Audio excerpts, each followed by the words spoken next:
So, guten Tag. Geht wieder los. Sind schon die ersten da, die gleich einschreiben. Seisi und Schiller, ich hoffe, ihr habt die richtigen Shorts an, gell? Jetzt habe ich kurz, so hat's Minuten Verspätung gegeben, weil ich einen kurzen Schlaganfall gehabt habe. Da ich ungefähr 800 Tabs hergekriegt habe, weil ich ja jetzt nicht immer schön vorbereitet bin für euch, gell? Und dann hat sich mein Browser dazu entschieden, dass er jetzt einfach mal alle Tabs wieder zumacht und sie komplett runterfährt. Der Bastardo, BI Wild, Servus. Aber da ich alter Hackerman bin, habe ich das natürlich sofort wieder regeln können. Und was haben wir heute eigentlich alles? Ich habe wirklich hier einen ganzen Batzen an Sachen, weil es nämlich unten, schuld ist eigentlich der Mike Flanagan, der hat jetzt ungefähr 800 Casts für seinen Exorzisten ausgehauen. Marquez ist auch wieder da, der Cecil Marquez. Servus, seit 14 Monaten schießt und Gold, sagt er auch noch.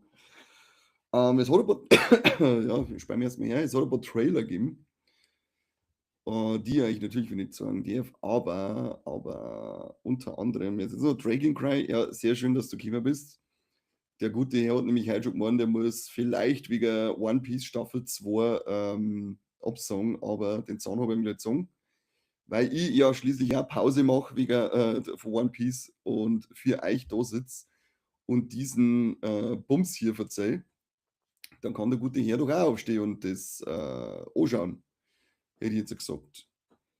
Trailers, genau. So, fangen wir an mit, ich muss wieder durch 8000 Beutel durchklicken, also es ist wirklich unglaublich. Knädelwutzer haut gleich mal einen ins Gesicht aus. Boglermann ist natürlich da. Erstmal Kartoffel, danke. Ich frage mich, warum du auf 99 Cent kommst, aber trotzdem wie immer Dank. Oh, Gum Spende haut er eine. Das ist ja natürlich, gibt es auch noch ein fettes Danke an Dragon Cry hier. Natürlich gibt es Boglermanns heute wieder. Da schaut her, wir haben einmal Maskerade in Zwielicht und dann haben wir noch One Piece OP14 wieder zum Unboxen. Sind wir wieder voll ausgestattet heute mit Ausbackelzeug. So, also wenn ihr bald findet, was ich echt sagen möchte, dann rast ihr sowieso komplett aus hier. Eieiei, das ist das, wenn man so viel Zeug zum Verzeihen hat. Aber ich wollte euch eigentlich gerade mal verzeihen, also der Trailer zu, jetzt macht er auch noch mit, jawohl, nur uns wirklich her mit den fetten Kohlen. Das sind jetzt hier 12,99 Euro, gibt es schon wieder fette Potato für euch, 3 da. Sind schon wieder 2 Booster Packs, die wir dann hier mal ausbackeln können, gell? Das ist schön, habt's gleich vorgesorgt. Habt's gleich vorgesorgt. Ah, ich hab's gefunden. Wuhu! Ja, dieses legendäre Beutel habe ich jetzt gerade für euch gesucht. Denn es ist der Trailer, ein richtiger Trailer zu der Serie Lanterns rausgekommen, die, wie man hier sehen kann, im August rauskommt. Und ja, Trailer schaut vielversprechend aus, weil es heißt, es soll so ein True Detective angehaucht sein. Und allein von der Bildfärbung her, finde ich, schaut das nach True Detective aus. Und die beiden Hauptdarsteller, die danken mir auch. Also, ich habe schon mal Bock drauf. Man sagt noch nicht so richtig, wer ist da der Böse, um was geht es dann letztendlich genau. Man kriegt nur schon mal ein bisschen eine Stimmung vermittelt und die Stimmung schaut nicht schlecht aus, hätte jetzt ich mal gesagt. Dann haben wir einen Teaser-Trailer zu Inner Violent Nature 2. Da bin ich auch sehr gespannt drauf. Ich bin einer der Fans von dem Film, vom ersten Teil. Er ist ja nicht überall so gut angekommen. Jetzt glaube ich, hat schon wieder die Teilung kaputt gemacht. Er ist ja nicht überall so gut angekommen. Ich weiß nicht, wer von euch hat den Violent Nature gesehen? Wie gefällt er euch? Das mich interessieren, weil der ist ja doch sehr polarisierend gewesen.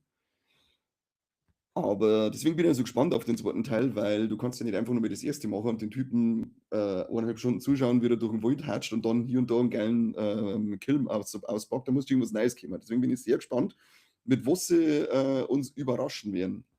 Was sagt der Folge 5, Knädelwurzler One Piece? Bin ja, habe jetzt Folge 5 noch gesehen und bei Folge 6 geht es dann auch weiter. Drum, schön, dass du da seid und extra Pausen macht für mich. Da.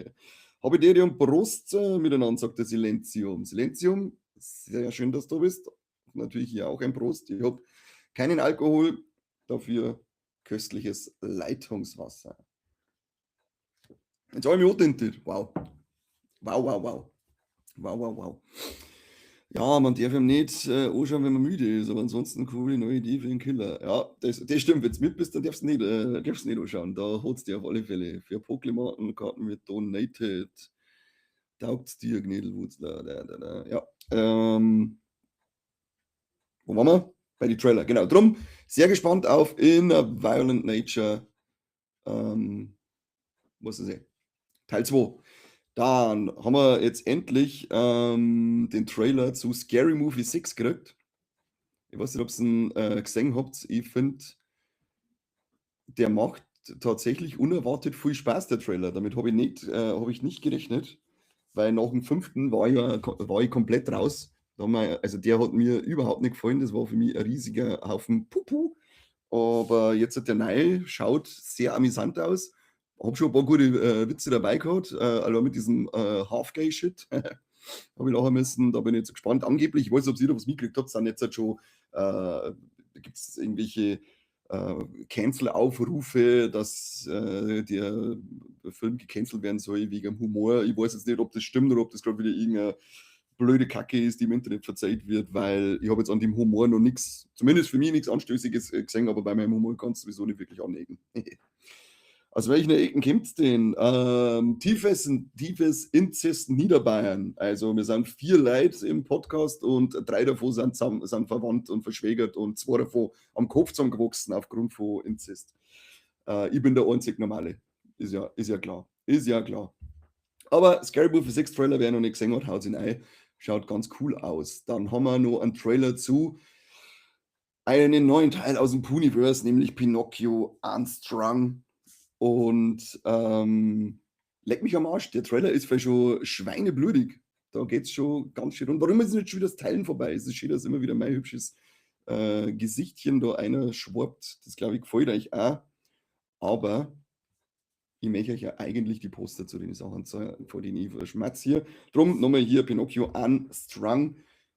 Schaut euch mal den Trailer an. Ich weiß nicht, wie der Film an sich werden soll, aber die Effekte, die Splatterei, das schaut schon mal, leck mich am Arsch. Also, der kann sogar Probleme mit der FSK kriegen, würde jetzt ich mal behaupten, nach die ersten Szenen. Kann er ja gutes Unikat, ganz genau, ganz genau. Was war da? Cancel Leute sollen abhauen, das stimmt auch. Sollen sie bitte mal alle verpissen und nicht immer ins Höschen gaggeln. Und was war, ich glaube, der Trailer ist vorher nur kurz bevor ich angefangen habe, rausgekommen. Hokum. Das ist der nächste Film vom Oddity-Regisseur. Ich weiß jetzt leider nicht mehr, wie der Kerl heißt, aber ich fand Oddity schon ziemlich gut. Und der Trailer jetzt da mit dem Adam Scott, den liebe ich sowieso seit Severance, da habe ich auch wieder richtig Bock da drauf. Das Monster schaut verrückt aus, da habe ich jetzt ein Kapitel da, hat aber irgendwie Hasenohren noch mit drinnen. Ja, geil, her damit, schau ich mir an. Du bist auch Niederbayer, sehr schön, da bist genau richtig bei uns da. Also gleich mal alles abonnieren. Ich hoffe, du hast gleich alles abonniert, überall hier liken, abonnieren, Glocken drücken und so weiter und dann jetzt mal dabei sein. Da erfährst du den heißesten Gangster-Shit. In a Violent Nature war ein gescheiter Cast. Aber und gleich wieder raus. Nein, wie gesagt, wie ich vorher schon gesagt habe, der Film, der polarisiert wie Sau. Wir haben den damals im Hardline gesehen und da gab es auch nur, entweder hat mir voll gefallen oder war ein riesiger Scheißdreck. Da gab es nicht wirklich so ein Zwischending. Aber das mag ich an sich in die Filme. Das ist schön, wenn es einfach welche hast, wo du noch ein bisschen drüber reden kannst. Jetzt schauen wir mal auf die große, was habe ich gesagt, die große Casterei. Was mir jetzt kurz bevor es losgegangen ist, noch einer geschwappt hat, war, Kate Winslet ist im Gespräch, dass sie bei The Hunt for Gollum mitmacht. Da ist ja viel auch schon im Gespräch, so heißt der Ian McKellen soll als Gandalf wiederkommen und der Elijah Wood als Frodo, das ist noch nicht bestätigt. Und als was Kate Winslet dann letztendlich auftreten soll, ist auch noch nicht gesagt worden, aber sie ist im Gespräch und soll The Hunt for Gollum bereichern. Dann wird es einen neuen, das wird jetzt an Mike wieder sehr gefallen, und an Corby, weil die mengen sich die Filme, vor allem der Mike, das ist ja dann wieder, was er mit seiner Freundin anschaut oder mit seiner Frau. Der Mike ist ja schon verheiratet, das ist ja verrückt. Einen neuen Bright Wars Film geben. Ich würde euch gern jetzt halt hier. Und zwar mit der Emma Roberts, der wird über Keep Peacock produziert und soll anscheinend direkt fürs TV gemacht werden. Emma Roberts kennt man mittlerweile, die ist ganz oft in American Horror Story dabei. Da sage ich immer sehr gern coole Nudel. So, und jetzt kommen wir zu dem Exorzisten. Ich glaube, 12 Castings oder so. Ich weiß nicht genau. Einmal die Sascha Cachet oder so spricht man es aus. Ich kann es nicht genau sagen. Man kennt es als Supergirl aus dem unsäglich super tollen Flash-Film. Die ist jetzt nicht dabei. Dann haben wir den, jetzt muss ich da so Tab für Tab durchhupfen. Den Rahul Kohli, den kennt man auch aus den Mike Flanagan-Filmen, Serien, die auf Netflix gelaufen sind. Das ist übrigens jetzt ein großer Teil, die ganz oft schon beim Flanagan mitgespielt haben, die man aus seinen Netflix-Serien kennt. Hamish Linklater, sagen wir jetzt einfach mal, jetzt zuletzt bei Gen V gesehen. Cooler Typ. Was sagt der? Der war aber, was ist da? Der war aber sehr underrated. Sie als Supergirl war cool, die hat mir auf alle Fälle taugt, aber also der Flash-Film hätte ja, um kurz da zurück zum Springen, die hätte ja allgemein unglaublich coole Sachen drin. Gerade nur, dass man an Michael Keaton als Batman zurückholt, aber da ist so viel Potenzial verschenkt worden, ich weiß überhaupt nicht, ich habe es überhaupt nicht in Worte fassen können, als ich den Film gesehen habe, wie viel das die da eigentlich hergeschenkt haben. So, wen haben sie noch? Den Chill Bellows. Den machen wir mal groß. Der Computer sagt nein. Reviervoll sind drin. Ich werf alles hinter. Ja, muss ich das kleine Battle lang, mir doch scheißegal. Googelt es selber, Chill Bellows, da könnt ihr nachschauen. Der nächste im Bunde ist dann Carl Lampley. Lampley, Bampley. Den kennt ich zumindest von Falcon and the Winter Soldier. Hat er nicht auch beim letzten Captain America Film mitgespielt? Weiß ich nicht mehr. Weiß ich nicht mehr. So, jetzt ist glaube ich schon wieder die Teilerei dort. Möchtest du noch sagen, Leute? Was wolltest du denn da noch sagen? Nichts mehr. Der nächste ist nämlich der Robert Longstreet. Der mitspielt, war auch schon in Midnight Mass dabei. So, sind wir wieder da, oder? Jetzt wird wieder geteilt, sehr schön. Dann geht's weiter mit dem Matt Bydell. Aha. Dann haben wir die Samantha Sloyan. Aussprache, keine Ahnung, müsst ihr mir immer verzeihen. Ich weiß es nicht. Ich werde sowas wie so wurscht sein. Kate Siegel ist dabei. Die gute Frau kennt man mittlerweile ja auch sehr. Dann den John Gallagher Jr.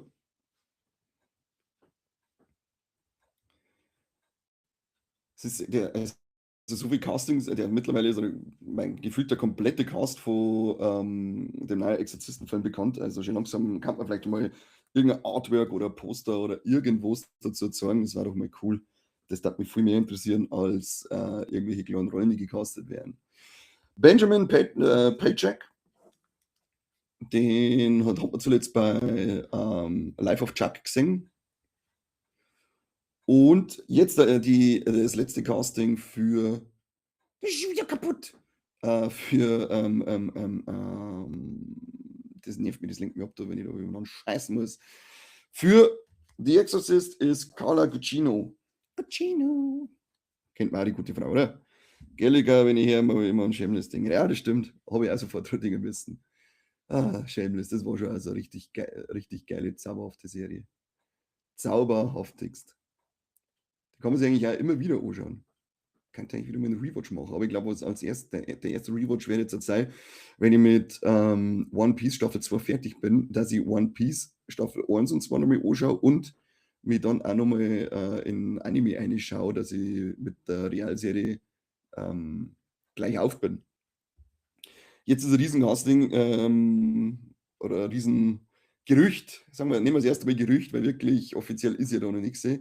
Aber der gute Herr Schwarzenegger, der ja jetzt, glaube ich, bald 80 Jahre alt wird, nächstes Jahr kann es sein, hat es jetzt selber ins Spiel gebracht. Also er ist auf alle Fälle es wird jetzt der Autor von Mission Impossible, schreibt den neuen Conan, King Conan heißt der, da soll Schwarzenegger dabei sein. Dann soll es wirklich endlich Phantom Commando 2 geben. Das war obergeil. Ich hoffe, dass er dann auch wieder geil in der so schwarzen Speedo umeinander läuft, wie im ersten Teil und Leute über die überrotzt. Und in einem neuen Predator soll er auftreten. Also seine 3 von seinen großen Franchise und Filme, die möchte er jetzt nochmal aufleben lassen, nochmal einrumpeln, der gute alte Mann.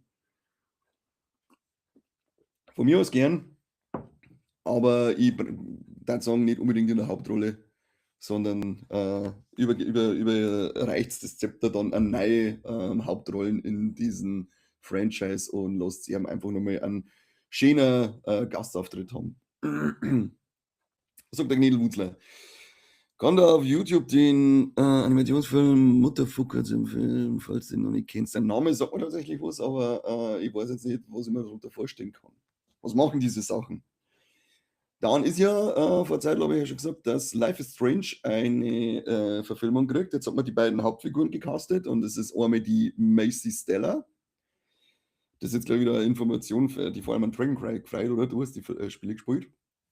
Macy Stella und dann noch die Tatum Grace Hopkins werden die Hauptrollen in Life is Strange übernehmen. So, jetzt haben wir da ordentlich Castings schon wieder durchgehauen. Ordentliche Casting-News durchgehauen. Was haben wir denn noch für Casting-News? Muss ich kurz durchschauen.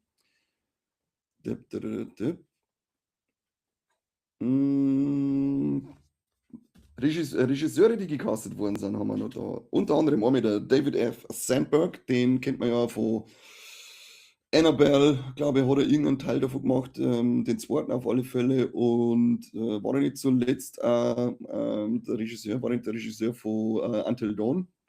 Der ist jetzt auf alle Fälle von Paramount verpflichtet worden, dass er einen Horrorfilm namens A Little Slice of Hell verfilmt.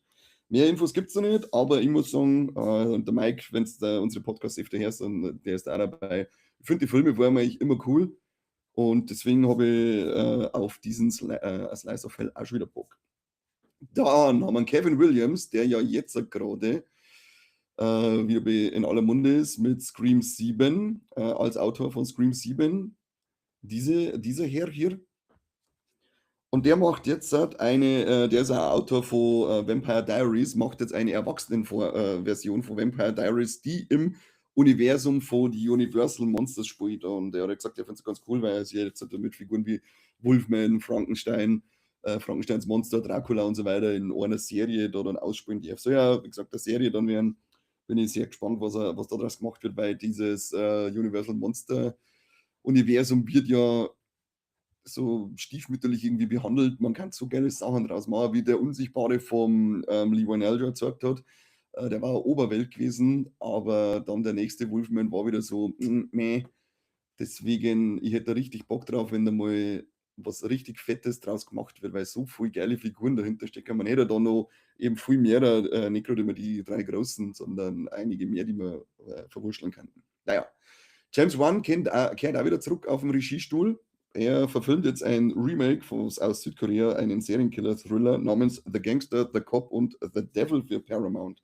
Das Original habe ich nicht gesehen, aber so koreanische Thriller sind in der Regel schon schauenswert. Also den werde ich mir auf alle Fälle, bevor das Remake kommt, mal in die Figur einbauen, wie man so schön sagt. So, auf die neue Spur freue ich mich auch und auf das jetzt Life is Strange. Ja, apropos, ich habe Frankenstein auf Netflix gesehen, der Film ist überhaupt nicht finster. Nein, er ist ja nicht finster. Er ist typisch Del Toro, finde ich mittlerweile. So diese leicht düstere Horrorromantik einfach immer drinnen, wie, jetzt weiß ich nicht mehr, wie seine letzten Filme alle geheißen haben. Der eine, da, Crimson Peak, meine ich, oder geheißen, der hat ja auch schon so, der war zwar schon auch wesentlich düsterer, aber hat auch schon diese Horrorromantik drinnen gehabt und Shape of Water auch. Und da reiht sich, finde ich, für mich jetzt so der Frankenstein eigentlich gut ein. Also die ganzen Kritikpunkte, die ich gehört habe, habe ich jetzt nicht dazu nachvollziehen können. Das gleiche war es mit Castings. Das war es jetzt mal mit Castings. Der Mike hat gesagt, er sagt nichts von ihm. Der Mike ist aber zurückbleiben, das muss man auch dazu sagen. Er hat ja gesagt, sie haben ja gesagt, dass die Anfangssequenz mit dem Schiff, dass sie nicht gewusst haben, ob das ein Computerspiel ist oder nicht. Und dann schauen wir den Film und denken wir, jetzt habe ich mal so geschmissen, dann schauen wir den Film und denken wir, wo? das Schiff ist ja echt out worden. Was ist denn das Problem? Ich verstehe es nicht. Das ist ein riesiges Set, was sie da aufgestellt haben. Naja, sollen sie sich ein Brenn zulegen, wenn sie Kassetten anschauen, wenn sie sonst nicht gescheit unterscheiden können, die Affen. Aber uns nicht auf den Sack geht, würde ich sagen.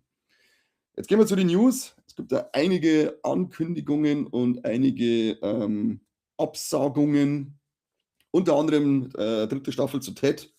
Ich habe leider noch keine Folge gesehen, von denen zwei, die es gibt, aber es ist aktuell keine dritte Staffel im Gespräch. Ich fand den Film super. Guter Mann, Nedelwurzler, guter Mann. Hat jemand bei die Serie Ted schon gesehen? Das interessiert mich, ob die irgendwas kann, aber leider noch keinen Zugriff drauf gehabt bisher. Naja, werden wir schon noch schaffen. Dann, was ist noch abgesagt worden? Ja, totgeglaubte Leben länger heißt es ja oft. Gell? Soulmate, das Spin-off von Megan, ist ja vor einigen Monaten aus dem Release-Kalender gestrichen worden, ist aber jetzt, hat jetzt sein Rating gekriegt. R-rated für strong, bloody und gory violence und some nudity und use of speech und was weiß ich alles. Vielleicht kriegen wir ja dann bald ein neues Startdatum für Soulmate. Dann haben wir The Bear, soll jetzt nach Staffel 5 enden. Zumindest behauptet das Deadline, die sollen das irgendwo erfahren haben. Ist okay, vor allem wenn es nochmal eine Staffel aushauen, die so gut ist wie der Rest, und sagen, hat man 5 hervorragende Staffeln gemacht, und wenn man die Geschichte dann zum schönen Abschluss bringt, dann ist man doch da auch nicht besser. Und was noch abgesagt worden ist, ist die Live-Action-Verfilmung von Disneys Robin Hood. Die ist aktuell eingestellt. Ich weiß nicht, ob sie es wirklich komplett wegbockern oder ob es noch kommt, keine Ahnung. Aber aktuell wird nicht weiter dran gearbeitet. Dann haben wir Yellow Jackets, da ist jetzt die finale Staffel offiziell in Produktion, ist mit diesem komischen Beutel da angekündigt worden. Da warte ich dann, glaube ich, noch, bis die Staffel raus ist. Und dann kann es mir noch einen Sitz durchschauen, weil da muss ich nicht warten. Da wird es wieder stressig und traurig bei der Bär-Staffel 5. Stressig vor allem. Hey.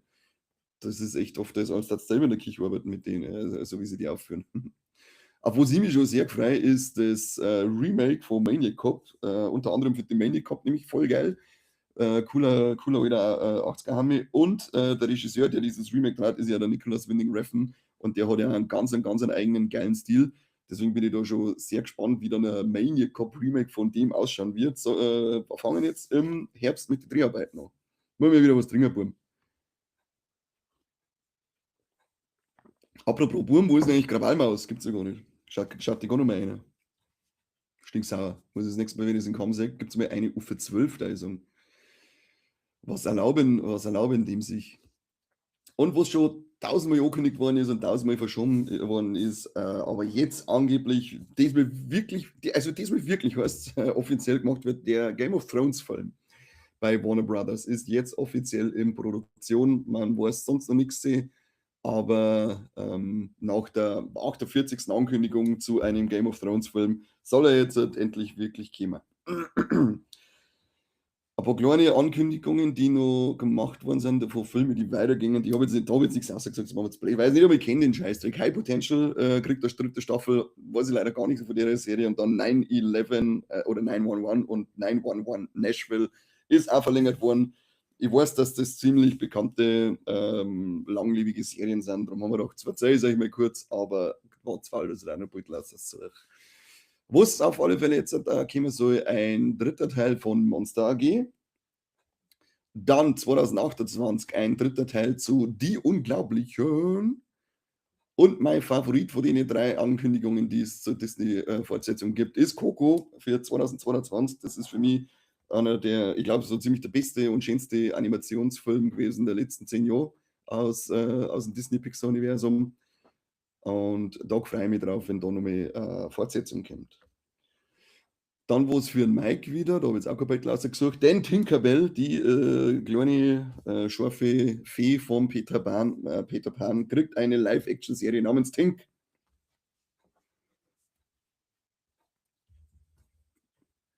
Ja. Vielleicht wird es ja gut, man weiß es nicht. Mal gucken, wie das ausschaut. Disney Plus wird es uns dann schon sagen. Was überhaupt mit Disney Plus? Preise so aufgetreiben, ganz dicht, Dreckschweine. Gehen wir richtig auf den Senkel. Und jetzt haben wir noch mit Mike Flanagan, den wir heute schon inflationär eigentlich hier drinnen vertreten gehabt haben mit seinem Casting-Wahnsinn. Aber der hat jetzt auch, nachdem er Carrie abgedreht hat, einen mehrjährigen Vertrag mit Amazon MGM Studios geschlossen, in dem er reine Amazon MGM Studio Entwicklungen machen wird. Also ähnlich wie er es davor mit Netflix gemacht hat. Bin ich sehr gespannt, was da alles kommt, weil es ist ja der dunkle Turm nur im Gespräch, dass er den macht. Und war nicht nur irgendeine King-Verfilmung vor kurzem noch im Gespräch, die er macht. Also ich glaube, dass auf alle Fälle einige exklusive Stephen King-Verfilmungen von Flanagan auf Amazon Prime für uns zum Singen sein werden. Damit holt man sich echt einen richtigen Hochkaräter für das alles an Bord. Solange es nicht die Craig Tinkerbell von Peter Vans Neverland Nightmare ist. Warum nicht? Warum nicht? Lasst es doch die Craig-Version davon sein. Geile Craig-Nutten Tinkerbell. Ich würde anschauen, ich sag's euch, wie es ist, ich würde sofort anschauen. Jetzt kommt wieder so, jetzt gibt es wieder richtig heiße Scheiß. Wir haben den First Look auf, jetzt werdet ihr es nicht glauben, First Look auf den Hammer von der Amy aus Sonic 4. Boom, schaut euch das an, man sieht den Hammer. Das sind die geilen News. Das ist so eigentlich so ein kleiner Beitrag nebenbei schnell außerhaust und dann aber so Branchenblätter komplette Beiträge dazu schreiben können, nur mit diesem First Look auf der Amy ihren Hammer. Genauso wie der First Look für Wolf Creek Legacy. Der kann einfach aus jedem anderen Wolf Creek Teil außer sein.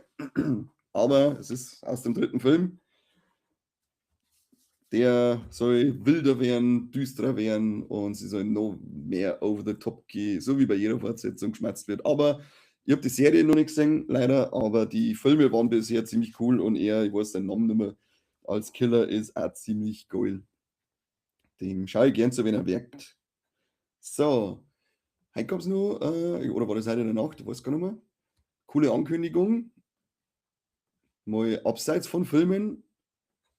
Es kommt nächstes Jahr neues Mario-Lego und diesmal mit richtigen Minifiguren. Da will man nicht diese hässlichen Scheißfiguren, die jetzt in dem ganzen Nintendo-Lego-Zeug dabei war. Und auf der einen Seite finde ich es gut, auf der anderen Seite finde ich es sehr schade, weil das heißt, dass das dann vielleicht endlich Sets werden könnten, die ich mir kaufen darf. Bisher bin ich überhaupt nicht begeistert gewesen davon. Aber wobei, ich habe mir die Zelda-Sets noch nicht gekauft, weil, ja, mal gucken, was auszubringen. Aber ich finde es schon cool, dass wir jetzt mal richtige Minifiguren kriegen, weil die anderen, ich weiß nicht, was sie bei dem Design gedacht haben, vor dem ersten ganzen Nintendo Lego grauenhaft Text. So, was haben wir hier noch? Das war es langsam mit den Film-News. Habe ich das überhaupt freigegeben? Ja, habe ich schon freigegeben. Coole News noch am Rande, weil ja gerade alles im One Piece-Fieber steckt. Der Eiichiro Oda hat jetzt zur Feier des Tages da 600 Millionen Stück von seinem Manga verkauft worden sind. Auf einen Zettel draufgeschrieben, was das echte One Piece ist. Das gibt es ja, also ist glaube ich das erste, also angeblich das erste Mal schriftlich festgehalten worden vorher, ansonsten war es immer nur im Kopf. Und hat diesen Zettel in eine Schatztruhe gesteckt und sind dann aufs Meer ausgefahren und haben das an irgendeiner Stelle, wo es ungefähr 650 Meter tief ist, haben sie diese Notiz versenkt. Jetzt sind ja schon die ersten losgestartet und wollen jetzt halt schauen, ob sie diesen Schatz bergen können. Die denken mir gerade so, verpisst euch, lasst den Scheißdreck da unten. Kein Mensch möchte von euch Arschgeigen gespoilert werden, falls da wirklich drin steht. Wobei ich es auch geil finden darf, wenn es einfach nur ein Witz war und er hat irgendeinen Scheiß eingeschrieben, weil er genau weiß, dass irgendwie sich die Arschgeigen so völlig zu Unrecht stinkreiche YouTuber da sofort ihnen Geld verprassen und da irgendwie fett Aufsehen erregen wollen und wenn dann einfach nur, was weiß ich, ein Zettel mit einem Mittelfinger oder so drin war. War eine coole Aktion von ihm, weil die Idioten da das gar nicht anders wünschen. Was noch interessant ist für Anime-Fans, es ist ja jetzt Inuyasha endlich auf Crunchyroll drinnen, komplett dieses Mal, weil es war ja in Deutschland war es nie komplett, auf Netflix war es mal drin, aber leider auch nicht komplett. Aber die Mangaka, ich weiß jetzt leider ihren Namen nicht, ihr neuer Anime namens Mao wird ab April bei uns zu sehen sein. Also, wem Inuyasha gefallen hat, der schnappt sie dann Mao auf die Watchlist und kann da auch mal reinkicken. So, ein Rezept für Ramen, das war auch geil. Mit einscheißen. Weil er sagt, verpisst euch, ist Vollidioten. Physische Releases gibt es wieder. Der Mike war wieder so nett und hat mir wieder geschickt, was die Woche so zum Holen gibt. Ist nicht so viel, aber coole Sachen sind dabei. Zum Beispiel 4 Mediabooks, also 4 verschiedene Cover von Der Fluss der Mörderkrokodile, Il Fiume del Grande Caimano. Dann ein Film, der unbedingt 4 Mediabook-Covers braucht hat. Das ist Dead or Alive. Kriegt auch eine Mediabook-Auswertung mit 4 Covern. So, keine Ahnung, es werden halt wirklich alle Filme mittlerweile in Mediabooks rausgehauen, aber ich frage mich, dass dieser Markt überhaupt nicht nachlässt, weil das ist halt wirklich mittlerweile schon, wo ich sage, ja okay, dann lasse ich ein Cover im Mediabook aus, aber 4, dass sie das immer noch rechnet, dass solche Schweinsschund-Filme immer noch so viel Cover kriegen. Aber was verzeih ich kenne mich doch da nicht aus. Das Gran aus der Tiefe kriegt eine Neuauflage in der Blu-ray. Stimmt mal, den müsst ihr euch holen. Humanoids of the Deep Money heißt der im Original. Unglaublich geil, der Film, Weltklasse, müsst ihr euch anschauen. Und dann haben wir noch Krull. Kommt jetzt auch in der Blu-ray raus. Genau, und dann, was ich noch habe, das machen wir live hier so. Das kommt nämlich übermorgen. Zoomania 2. Haben wir Blu-ray gekriegt, da geht ein Danke raus an Vollkontakt und glaub, dass es ein Steelbook gibt, wenn ich es richtig im Kopf habe. Haben wir hier jetzt einfach nur die Armory und der Film. Wer Fan von Teil 1 ist, wird, glaube ich, auch Fan von Teil 2 sein. Der Mike hat ihn ja, glaube ich, im Kino schon gesehen und damals in die Rolex dabei gehabt.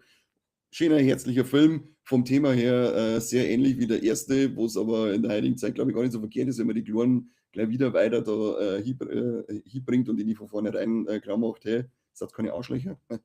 Aber geile Qualität, also wirklich Bild und so weiter, wenn du einen guten Fernseher hast, dann sowieso. Aber den kann man sich nein tun. Das ist wirklich wieder mal ein schöner Spaß für Groß und Klein. Apropos Trash, gibt es eine Folge von Sucker Punch. Man möge mich strafen, wenn es nicht weiß. Meinst du Sucker Punch wie heißt er denn? Zack Snyder oder wie? Falls ja, dann gibt es da noch keine Folge bisher. Aber Abonnenten der Stufe 3 dürfen sich ja Folgen wünschen. Und ich darf die jetzt nicht strafen dafür. Warum so? Also für das, dass du es nicht weißt, ja, aber ansonsten, wenn du sagst, dir gefällt der Film, dafür darfst du jetzt keine Strafe kriegen. Ausnahmsweise. Zack Snyder, ja. Nein, da haben wir noch keine Besprechung gemacht dazu. Aber wie gesagt, Abo Stufe 3 und du kannst dir alles wünschen, was du willst. Nochmal schnell den Kilian feuchten. Dann haben wir die Stream-Releases dieser Woche. Natürlich der wichtigste Release der Woche ist One Piece Staffel 2. Läuft ja, was ich gehört habe, schon bei einigen von euch und ich hoffe auch, dass ich es heute vielleicht fertig anschauen kann. Dann ist, glaube ich, auch der War Machine, ich glaube, der ist Ende letzte Woche rausgekommen, wenn ich es richtig im Kopf habe. Weiß nicht sicher. Ein Film. Virgin River Staffel 7 und die Woche kommt dann noch Nobody 2, die Fortsetzung zu Nobody. Mit dem, wie ist der, Bob Odenkirk. Mia Streve, kannst du mich grüßen? Ich grüße Mia Streve 5239. Hallo. Nobody 2 habe ich vor kurzem erst angeschaut. Ja, wenn er der erste gefällt, gefällt er der wahrscheinlich auch. Beide so 0 auf 15 Klopper, hätte ich jetzt gesagt, nichts Besonderes. Wobei, warte mal, na, muss ich ein bisschen revidieren, wenn mir hat der erste nämlich auch nicht so gefallen, den fand ich okay, aber den zweiten fand ich sogar teilweise ziemlich bescheuert. Revidiere hiermit diese Aussage. Und auf Disney Plus haben wir dann noch die 4. Staffel von The Secret Life of Mormon Wives. Die haben wir ja, glaube ich, schon öfter in die Charts gesehen, diese Serie. Habe ich noch keine Folge gesehen, aber scheint nicht allzu schlecht sein, wenn es schon 4 Staffeln gibt. Jetzt muss ich kurz Kinostarts raus für euch, Bubens und Mädels hier. Was haben wir denn diese Woche für Ohren? Morgen ist der 12. Für immer ein Teil von dir, Reminders of Him. Good Luck, Have Fanta und Die ist bei uns jetzt erst letzte Woche in der Sneak des guten Geschmacks gelaufen. Sehr gut angekommen. Habe eigentlich nur kurz von dem gehört, soll ziemlich kreativ sein, total abgespaced und wild. Dann haben wir The Testament of Anne Lee. Nouvelle, keine Ahnung, der Tod wird kommen. Johannes und das Licht der Welt, das geheime Stockwerk. Mein neues altes Ich, eine Reise in das Mysterium der Menopause. Un Poeta. Scent of Foe. Elon Musk uncovert das Tesla-Experiment, eine Dokumentation, Versprechen für die Ewigkeit, die Paderborner Vincentinerinnen im Wandel der Zeit. Das ist eine Doku, die brauche ich auf alle Fälle. Kronos, Fluss der Zeit. Kinoleben über das Arsenal in Tübingen. Okay, der Rest ist nur noch Käse, der keine Sau interessiert. Dann haben wir jetzt noch Streaming-Charts der Woche. Der Kicken war jetzt auch noch drin. Hallo. Haben wir schon gefunden. Streaming-Charts der Woche vom 27. Februar bis 5. März gingen die noch auf Platz 10, die zweite Staffel The Night Agent von Netflix. Dann 8. Staffel Netflix, Platz 9, Formula One Drive to Survive. Paradise ist auf Platz 8, die erste Staffel, Hulu. Dann zweite Staffel Paradise auf Platz 7, Video Hulu. Love is Blind, Staffel 10, Netflix auf Platz 6. Und dann wieder Netflix auf dem 5. Platz mit der 4. Staffel von The Lincoln Lawyer. Und dann HBO Max, The Pit, Staffel 2 auf Platz 4. Und jetzt gehen wir in die Top 3. 4. Staffel The Traitors auf Platz 3 von Peacock. Dann Netflix mit der 3. Staffel The Night Agent auf Platz 2. Und Platz 1 ist Bridgerton, die 4. Staffel, ich glaube Part 2 oder so, auf Netflix. Das waren Le Charts. Le Charts. Auf filmtechnisch ist wieder nicht viel los. Und was vielleicht interessant ist dieser The Bluff, der Piratenfilm auf Amazon Prime, der ist auf Platz 1 für die Charts und soll ein willkommener Ersatz sein oder Lückenfüller für die Zeit, wo wir jetzt ein Fluch der Karibik kriegen. So, Unboxing, Leute.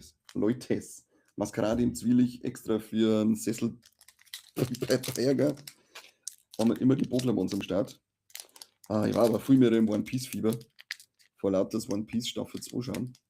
Sie ist wirklich so unglaublich gut, die Staffel 2. Also hervorragend. Also ich finde sie sogar noch besser als die erste und die hat mir schon ausgezeichnet gefunden. So, was haben wir jetzt hier?